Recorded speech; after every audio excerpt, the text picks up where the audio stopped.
Hey folks, this is Josh Schlossberg with the Green Root Podcast. For this episode, we have Albert Lanier. Albert is a freelance journalist for 22 years, currently retired. He wrote for newspapers like Honolulu Weekly, Pacific Business News, and magazines such as Hawaii, Edible Hawaii Islands, before he retired in 2017. He's currently writing a blog for Medium.com. He's been a commentator and pundit on podcasts and programs. You can reach him at Critic Inc., CRITICINC, on Twitter and Facebook. Welcome to the podcast, Albert. Well, it's nice to be on the podcast with you, Josh. Well, I'm really glad you're here because we've been having some communications via Twitter, and it's really great to talk to another journalist who has similar concerns about journalism. Yeah, well, I was a print journalist for 22 years, and the issue of censorship is one that I don't think I've ever talked to in the decade that I've been interviewed on podcasts and radio shows. So, interesting. Why do you suppose no one has asked you about that question? I don't know. I really don't know. Yeah. Here's what I note about censorship. There was an old joke by a comedian called Yakov Smirnoff. Yes. And the joke goes, because he was Russian, and he would say something along the line, I'm paraphrasing, but he would say something along the line of, in America, you can have a good time and you can always find a party. In Russia, party always finds you. Okay. I would say as a journalist that you don't find censorship. Censorship finds you. Okay. And I think as a journalist and as a reporter that when it comes to censorship in the media, in the news business, I think it will always find you. You will know it when it appears, when it manifests itself, and when it impacts you. It will sort of get in your face. That is the case. And so we had been discussing the censorship around Planet of the Humans, the environmental film from executive producer Michael Moore, director Jeff Gibbs, and producer Ozzy Zinner. And that was put out a little over a month ago on YouTube, racked up about 8.5 million views, had some controversies in terms of some folks in the environmental movement. Some aspects of it didn't like it. Other aspects loved it. There was a fair amount of stories. There was an effort to censor it, and it actually worked. They took the film down for 12 days over a fair use claim, which has since been resolved, and the film is back up. But you wrote a piece on Medium, which I thought was really excellent, called Not Coming to a Theater Near You, the censorship campaign against Michael Moore and the film Planet of the Humans. So why did you write this piece? Well, for a couple of reasons. Now, let me do a little backstory here. I saw the film, and the film made a couple of criticisms that I had made over a decade ago. The criticisms were that wind and solar could not replace coal, oil, and I guess now natural gas, but at the time weren't talking about natural gas as much. But that wind and solar could not replace coal and oil as primary energy sources, and that you would basically need coal and oil and fossil fuels to back up. The second is that corporate interests were involved in not only funding environmental groups, but promoting environmental agendas in a way. They're behind it. I think years ago, I had noted that they were promoting like NBC Universal Screen Week. Now, the film had made these sort of two major points. And I had made the same points more than a decade ago when I was on podcasts and radio shows, doing talk shows for the first time, when I was being interviewed as an individual for the very first time, let alone as a journalist and as a writer. So when I saw the film make these points, I was a little surprised. I wasn't surprised by the criticisms because I knew they were accurate, but I was surprised that a film that was about the environmental movements and about environmentalism were making points about green energy and about corporate influence. And that impressed me a little bit. And so that got me to go back on shows and talk about green energy and corporate influence and environmental movement. And that's what I've been doing for the past couple of, past few weeks. I've had a couple of shows come out. I think I was on a show called The Ocelli Effect and another called Parallax Views. So that's what I was talking about. Now, as to why I wrote the piece, I actually wasn't going to talk about the film that much. I mean, the film to me was a springboard for talking about not only my criticisms that I had made on other podcasts and talk shows, especially one called The Corbett Report, which people can look up themselves if they want. It's Interview 85. You can go look it up online. The reason why I had written the piece also kind of, I was on these shows also, just to go back, I was on these shows also, these talk shows and these podcasts, because of reporting I had done for a publication, alternative weekly called Honolulu Weekly, back in 1985. Not in 1985. Back in 2008, I had written an article called Variable Wind Trade, which was sort of investigative reporting type piece about a firm called First Wind, which wanted to build a wind farm on the island of Molokai that was about, I think, anywhere from 100 to 140 turbines. Mm-hmm. And they had already built a 50 turbine farm in the town of Cohocton in upstate New York. And they were under investigation by the state of New York in regards to ethics. The Attorney General's office at the time, which was then led by Andrew Cuomo, who's now governor of New York, was conducting an ethics probe into wind power company. And First Wind was one of, I think, a couple of companies that was initially subpoenaed and initially investigated. And that was why I was on the talk shows and why I initially was on the podcast. Since then, I've been doing other issues and subjects. I'm really actually not an environmental and ecological and conservational writer. I'm not an environmentalist. I make no bones about that. And I've stated this in subsequent interviews. But I did cover this environmental-oriented type article because I thought it was a good story. Meaning variable wind trade. In 2009, I also did a follow-up, which was called Blowing in the Wind. It was a kind of follow-up to wind power. This one was set on the island of Lanai here in Hawaii, about a company called Castle & Cooks that was looking to build a wind farm. And what happened was that I wasn't getting a response from that. And in my research that I had done in between variable wind trade and Blowing in the Wind. Variable Wind Trade came out in 2008. Blowing in the Wind came out in 2009.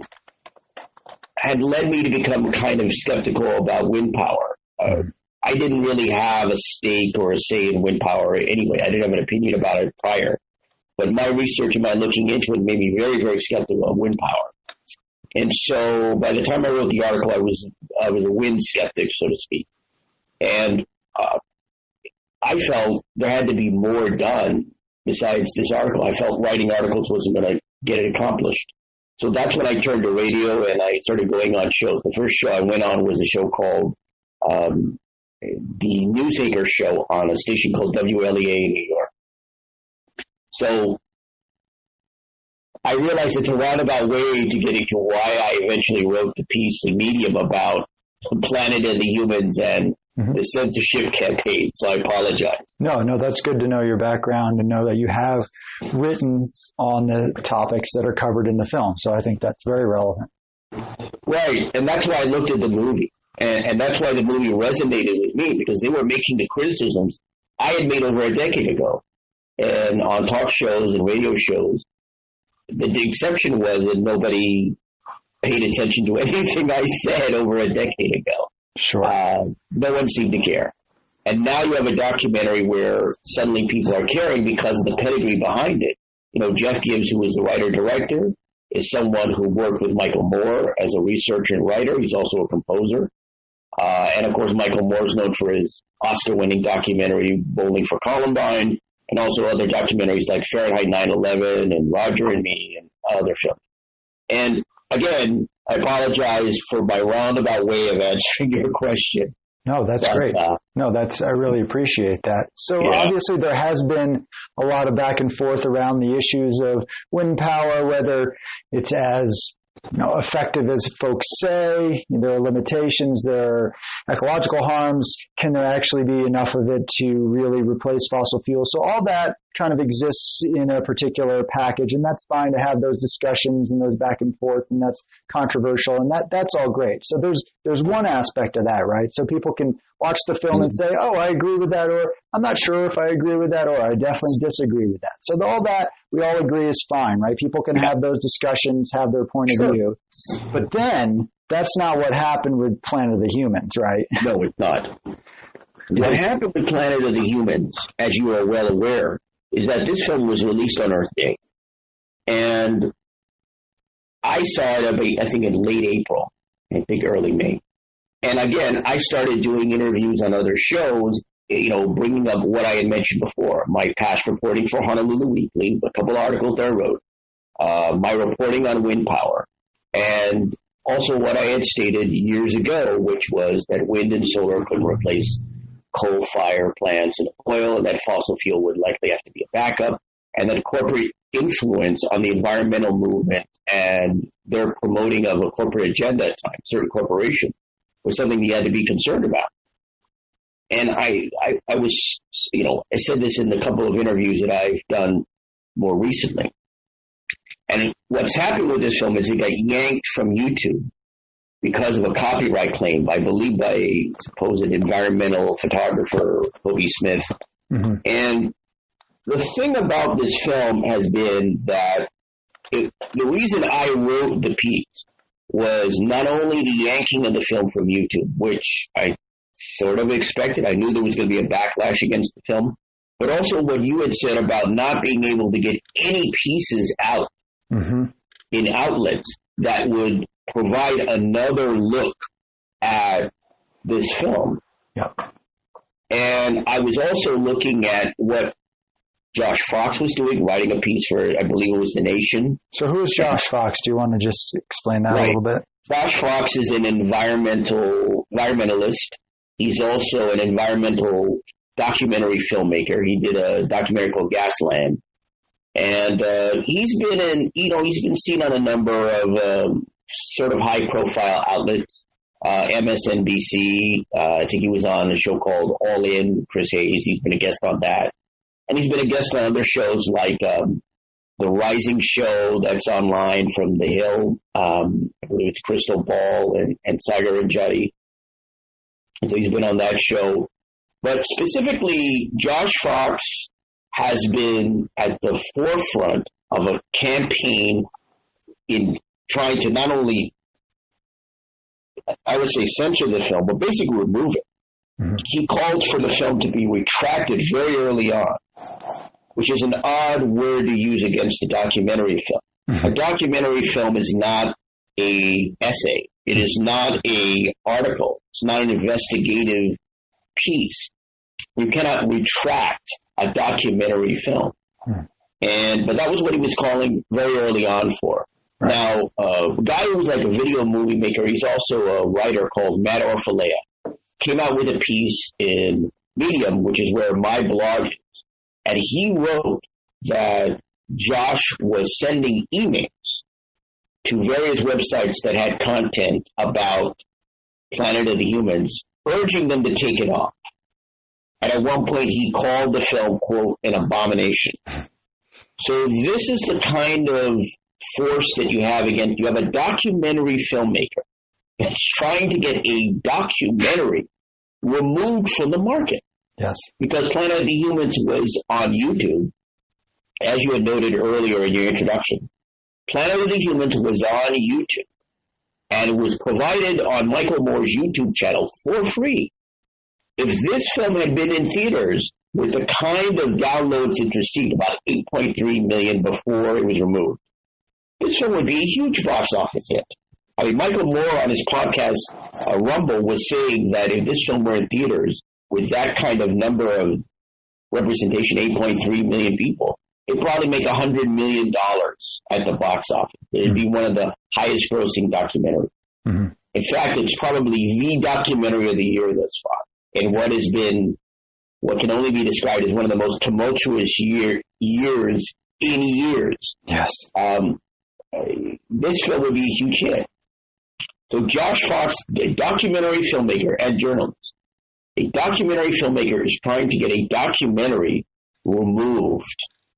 You had I think it was an assistant political science professor, I think I quote her in my article, as stating that it would be nice for the film to be buried. Yep. I mean, this is the attitude of the people who are aligned against Planet of the Humans.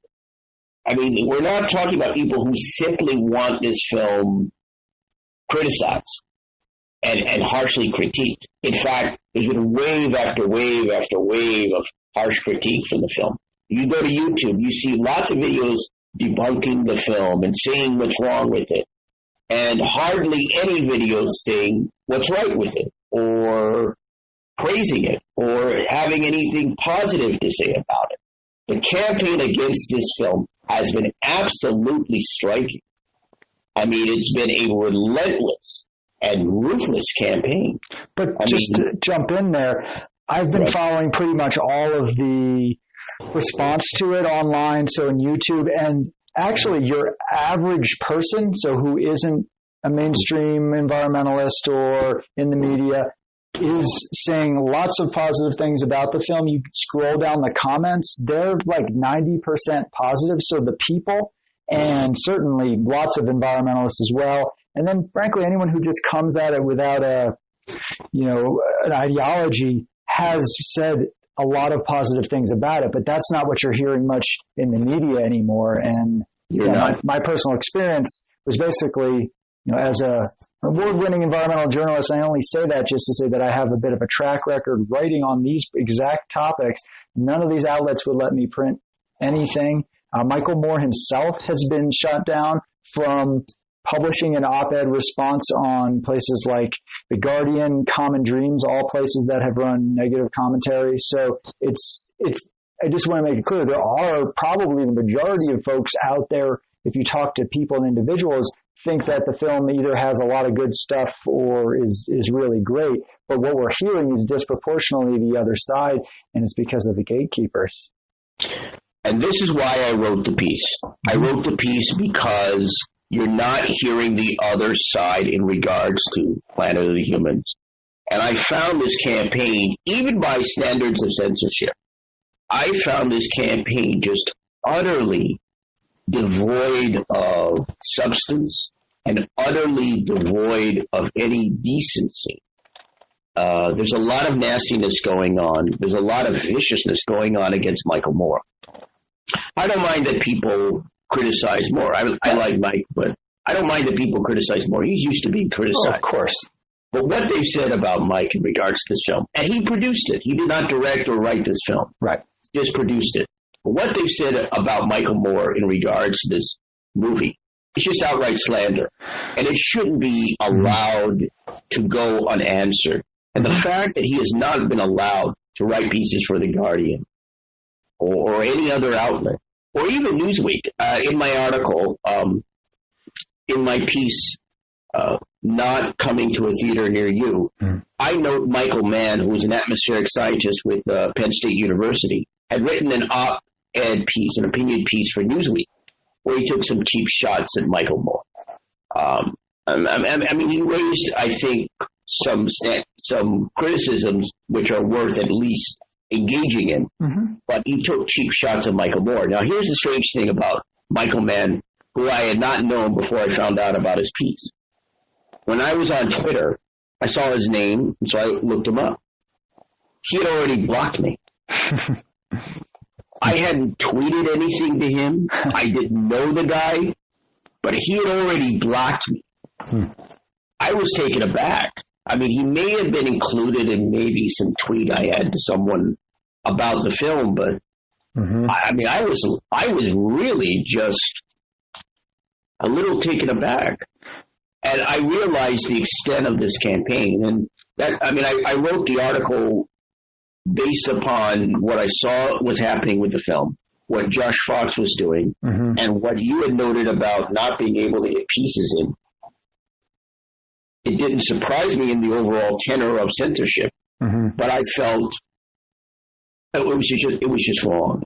And I didn't want to. The strange thing was, I didn't want to talk about this movie. I was talking about it a little in my interviews recently because it had kind of spurred me on to talk about wind power and green energy, renewable energy, and some of the criticisms I had made over a decade ago that were in this Planet of the Humans documentary. Yep. But I didn't want to talk about the film itself.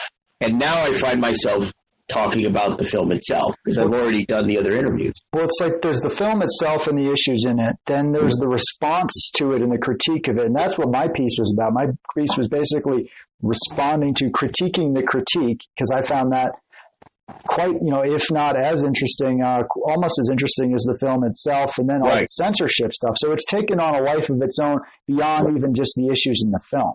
Yeah, I think so. If you need a poster child for free speech, Planet of the Humans is it. This is one of the biggest assaults on free speech I have seen in years. In years. And what's interesting is, a lot of it does come from, I guess you'd say, folks on the left, and I basically consider myself that. I've always been a part of environmental causes and social justice causes. Most of the censorship you see is, it's maybe around touchy issues that might impact groups of people and, identity politics. So I get it. People are a bit touchy, but that's not what this film is about at all. And that to me is what's very outstanding. The film was just saying, well, here are some concerns about basically the environmental movement and energy sources and got the same response as if it was some sort of thing criticizing groups of people. Well, the reality is that, as I mentioned before, I'm not an environmentalist. I'm not an ecologist, so I don't have skin in the game. Right. I can look at it with fresh eyes, and I can look at it with a blank slate. But Michael Moore and Jeff Gibbs and even Ozzie Zellner, who was a producer on the film, these are environmentalists. These are people involved with environmentalism. Right. If they're willing to go and say, wind energy, solar panels, they're not going to be effective as a alternative to fossil fuel portfolio of coal-fired plants and oil and even natural gas. If they're willing to be critical of, especially the corporate-backed environmental movement, I think that's what rubs people, some on the left. And I think that's one of the reasons they were sensitive to it. Yeah. I saw it years ago. I saw it over a decade ago. These are points that I made over 10 years ago. And no one listened.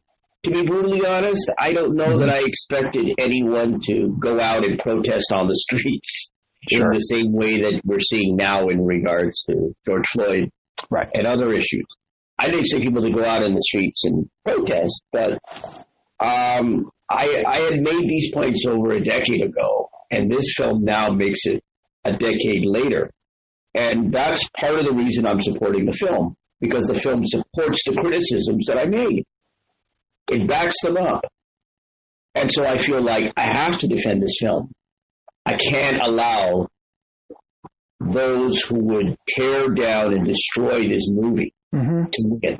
I can't allow that. Yeah. And in the other podcasts, I've definitely addressed some of the specific criticisms. I'm not going to get into that in this case, but let's just say that people have a right to disagree about some of the things. I don't agree with everything in the film, that kind of stuff, but it's really shifted beyond that.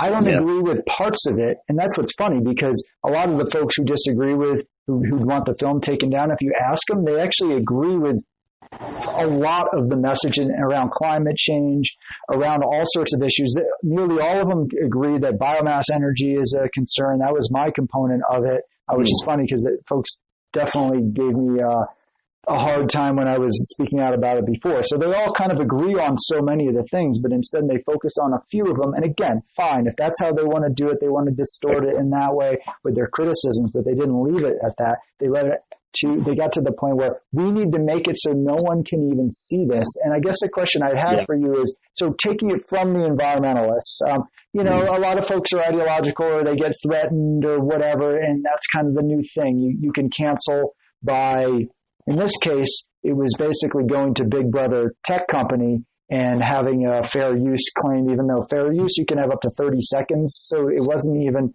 you see any Michael Moore film, when it has snippets from newscasts, that's all fair use stuff. That's how it works. But they knew instead of, they didn't go to Jeff Gibbs and say, hey, I don't want my stuff associated with this. The filmmaker or the photographer admitted he was against the film, and that's why he did this. And so it worked for a little bit. So let's just say those folks are in one category. We can understand they're threatened by this. They don't want people to see it. That's a bit authoritarian, but that's kind of where a lot of folks are. But now let's get a little bit into the journalism around this. And just to preface it, I just want to read a Facebook post. I'm not going to name any names here, but this is an influential environmental journalist, and he is very closely associated with a prominent journalism society, and he's basically, in many ways, he's even related to people in that. He's very much a part of it, and he didn't write a piece on it, so I want to be clear about that, but I was asking him and other folks in this group if they had any concerns about what I believe to be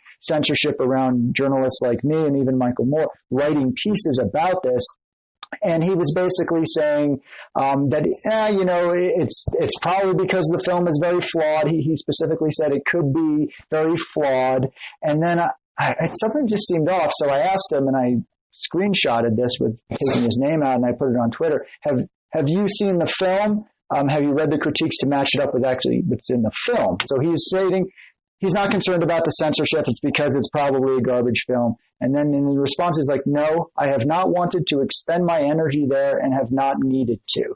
So there you have it, a journalist. And this is just kind of, I think, indicative of the way of thinking amongst a lot of journalists to say, you know what, I don't even need to know. I already know what's what. And the censorship is probably legit. So that I was taken aback by that. So I'm just curious, what do you think about that exact statement that was made by this journalist? I'm not surprised by it. I think when you talk about vested interests, that's a phrase that would seem to fit the critics and the people behind the campaign to censor this movie. Mm. They have a vested interest. They have a vested interest in corporate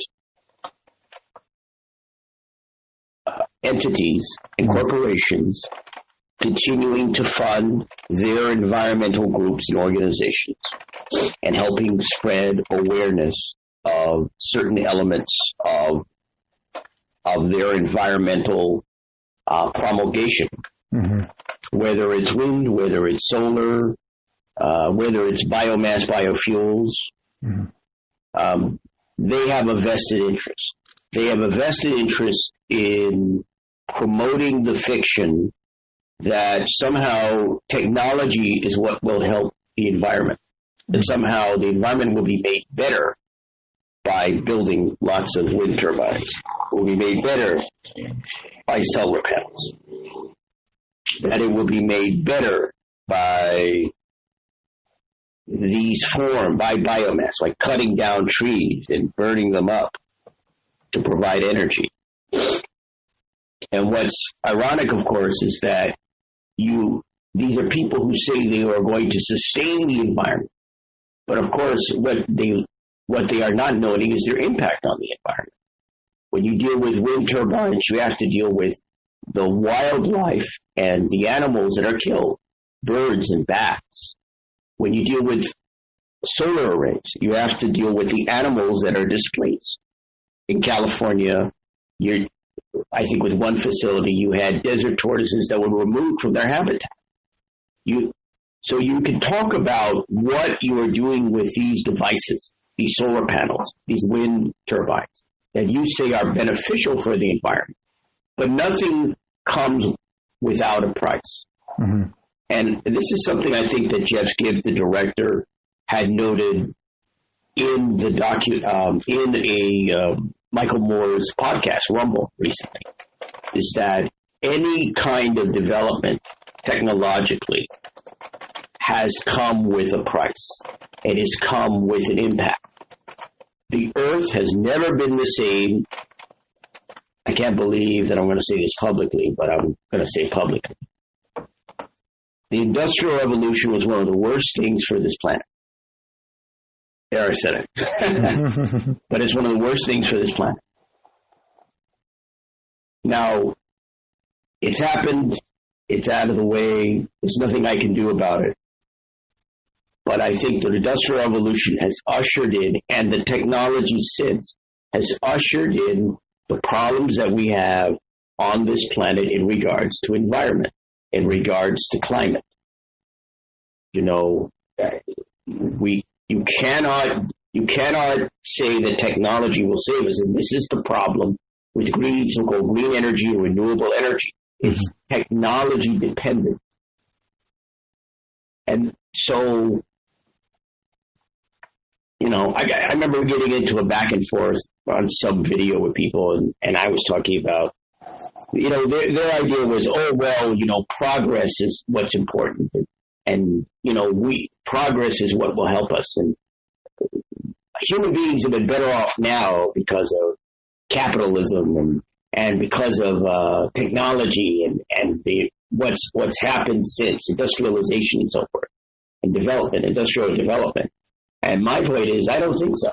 You can say that people are living longer, but it comes at a price. Mm-hmm. You can't be for the environment and yet be for technology that will impact the environment. I mean, That makes no sense to me. And that's a lot of the critique that was in the film, and I think that's a fair debate to have. So why would you think that an editor, say at publication like Common Dreams or The Guardian, that has run some commentary, some pretty unhinged commentary as well, would feel justified, you know, as a journalist, so as an editor or journalist, or at least former journalist or part of the media entity, saying, you know what, we're not going to give him a say or anyone else. Like, what do you think is going through their heads? Well, we get to the larger issue of the journalism profession and of, we'll just say, censorship. Okay. As I mentioned before, as a journalist, you don't find censorship. Censorship finds you. And what's often talked about in regards to the journalism profession is the notion of self-censorship. That internally, publications, newspapers, magazines, websites now, maybe even some bigger blogs, what they would do is they have an internal structure that allows for them to sort of filter ideas, to sort of bring in a little of what Noam Chomsky had noted in his pioneering book with, I think it was Edward Herman, Manufacturing Consent. What he talked about, I think, in that book was filters, and how the media has a number of filters. And that it's a matter of, for what Chomsky noted was, it's a matter, at one point it's very easy because you have individuals within these organizations, The Guardian and Common Dreams or what have you, that have the ability to filter, that have the ability to sift. So the idea of self-censorship, or what I like to call the editors and publishers and management serving as a kind of censorship board. And so when you as a freelancer, as I was for many years, pitch ideas, or you as a staff writer pitch ideas or have ideas about it, they then have to take those ideas and essentially sift through them to determine whether they are acceptable to the higher-ups, they are acceptable to the owners and the operators of said corporation. And beyond that, are they acceptable in regards to the larger society, the larger public, or really what their perception of the larger public is? You know, I was, and I'll use some other examples to talk about censorship that have nothing to do with environmentalism. Okay. Take, for example, someone like Gary Webb. who later wrote a book called Dark Alliance, which was about the crack cocaine epidemic. It was based on a series he had written for the San Jose Mercury News.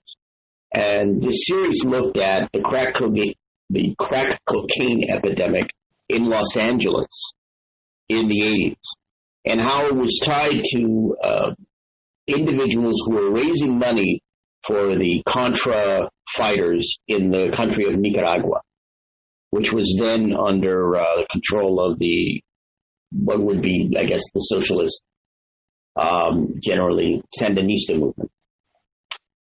Now, what Gary Webb had noted was that his initial series came out about Dark Alliance. And what happened later on is that he went back to some other countries in South America to do research and do interviews.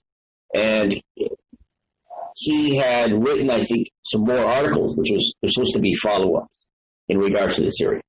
But the editors didn't allow for that because, as I had mentioned with this documentary, Planet of the Humans, the San Jose Mercury News was getting wave after wave after wave of criticisms from the major media, from the larger newspapers.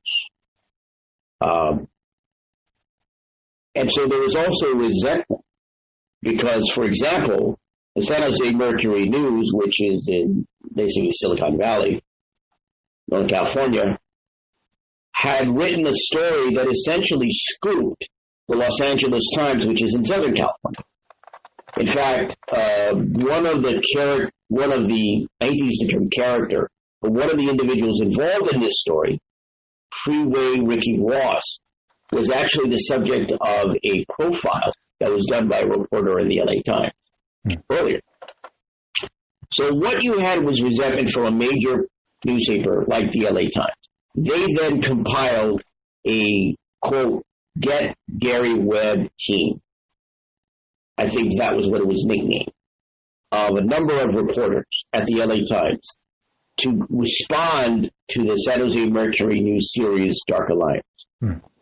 And what happened subsequent to this were articles coming out in the Los Angeles Times.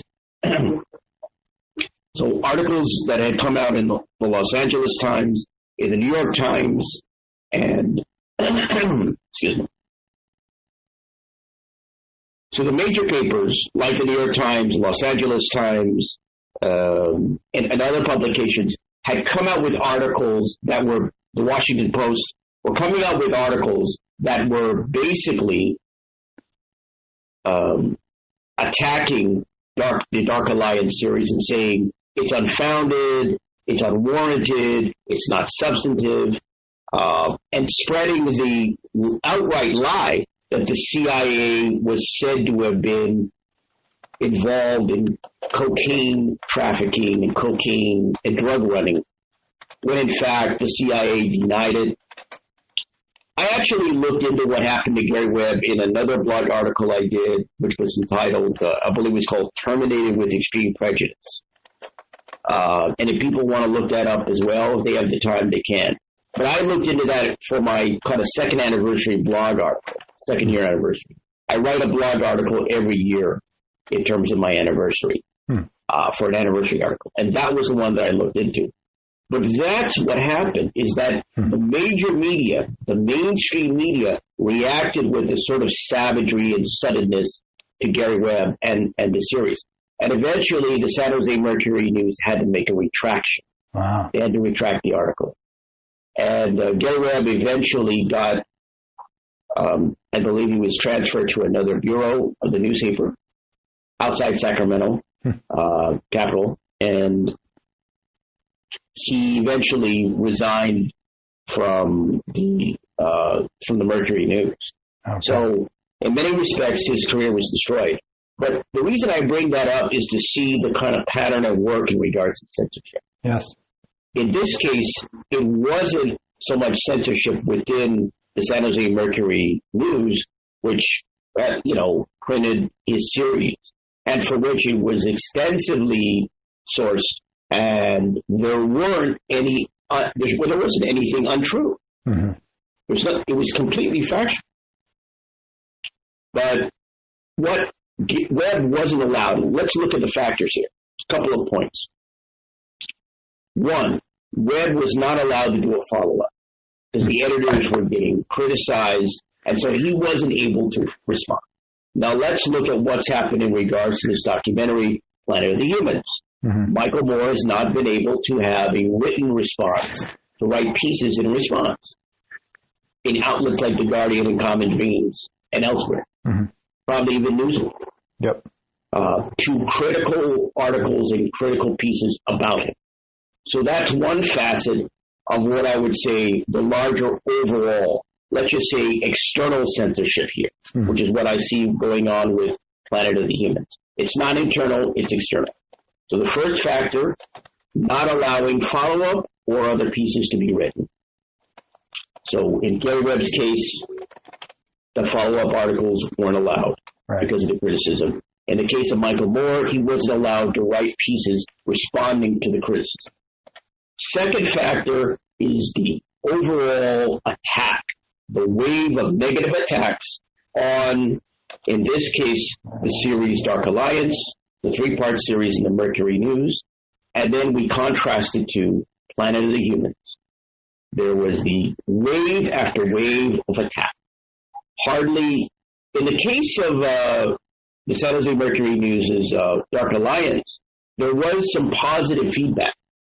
There were positive aspects that were noted by people. Again, another aspect. People reacted to it and were angered and outraged.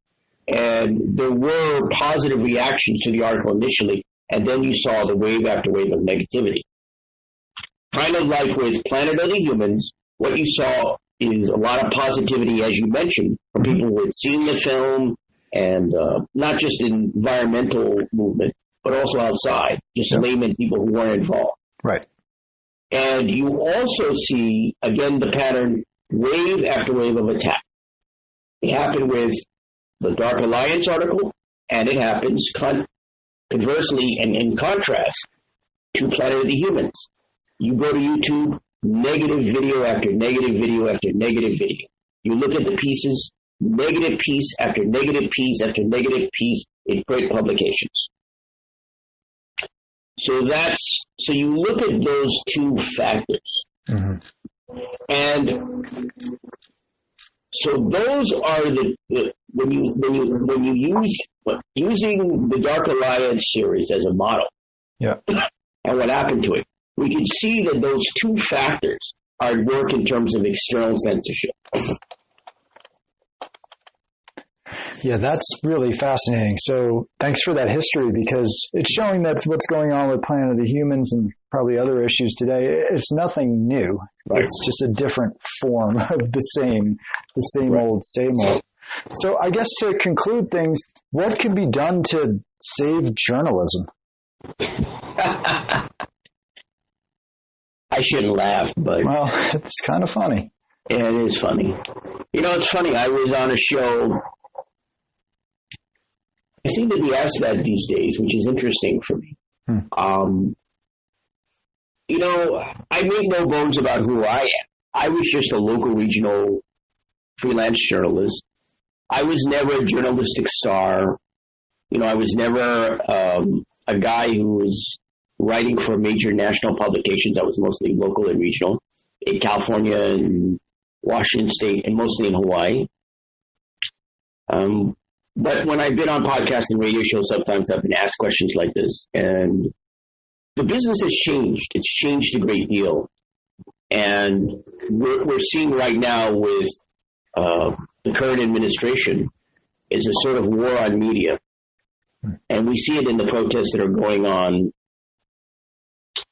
in regards to the death of George Floyd. We're seeing journalists getting attacked in these protests. Mm-hmm. So there's a bit of a war, I would say, on media. And getting back to what we can do about journalism, I think, first and foremost, we have to protect journalism. Mm-hmm. I hate to say that, but I think we have to protect it. Okay. There are structural, financial, and business changes that are eroding at local newspapers, that are eroding at other kinds of outlets, that are forcing to consolidation. You see it in the local TV news market with Sinclair gobbling up a lot of local TV stations. And so what you're seeing is the news being used as a handmaiden to corporations in a way that even you didn't see decades ago. Most recently, there was a coordinated sort of what we would call in print journalism, of course, advertorial by Amazon. Right. That was being stated in the exact same way on numerous TV stations. And I think, first of all, we have to protect journalism, and we have to protect the integrity of journalism. And I think, first and foremost, when it comes to journalism, we have to be able to get back to the ability. In television, it was equal time. The FCC, they used to have equal time provisions. Yes. I think we need to return to something along that line. Because what we're seeing with Planet of the Humans and what we're seeing now is a lack of equal time. Michael Moore wasn't allowed to make his case in regards to responding to criticism. That's just plain wrong. And part of the reason that I wrote the article, Not Coming to a Theater Near You, is I felt there needed to be equal time. I felt there needed to be some record, some pushback against the efforts to censor this film. Thank goodness this film is now back on YouTube. I'm very glad that that's happened. But I wrote it because I felt there needed to be pushback. And I think there needed to be a way to fight against what I would call external censorship of this film and of journalists like you. I mean, you should be able to write a piece somewhere that should have a fair defense of the film or parts therein. And the fact that you're not able to do that is endemic of the profession. It's also endemic of what is going on in the profession. I think what we need to do is I think most especially, we need to be vigilant against this kind of external censorship, not just internal censorship, which is hard enough to fight, but external censorship, when something openly is removed because some photographer or some person who hates this film objects to 4 seconds of their work being used. Ridiculous nonsense like that. We have to fight against external censorship. That's very important. The internal censorship, self-censorship, yes, if we can, but it's very hard because that's institutional. That's bureaucratic. But I think we have to preserve the integrity of this profession. I think the last thing I would want to say is that the major media and especially also the major, online media, they haven't really covered this the way they should. Yeah. I'm talking Young Turks, I'm talking Jimmy Dore, I'm talking David Pakman, I'm talking Majority Report. I'm talking about those shows as well. I think we also need the help of people online media. We need them to help look at this. To their credit, I think The Hill did do a segment on the pushback against this movie. Yes. To their credit, I give them credit for doing that. Yes. But these other YouTube and online outlets, they haven't done that, and they needed to do that. And so I would call on them to even now talk about this movie and to talk about censorship, this kind of censorship. I think that's important. I think what you've gone through and what I've seen this film gone through needs to be talked about, especially what you've gone through and not being able to have pieces about this film out there on outlets and then even websites. I think that's a story that needs to be told. And so this external censorship, and most importantly, having some of this media online talk about this.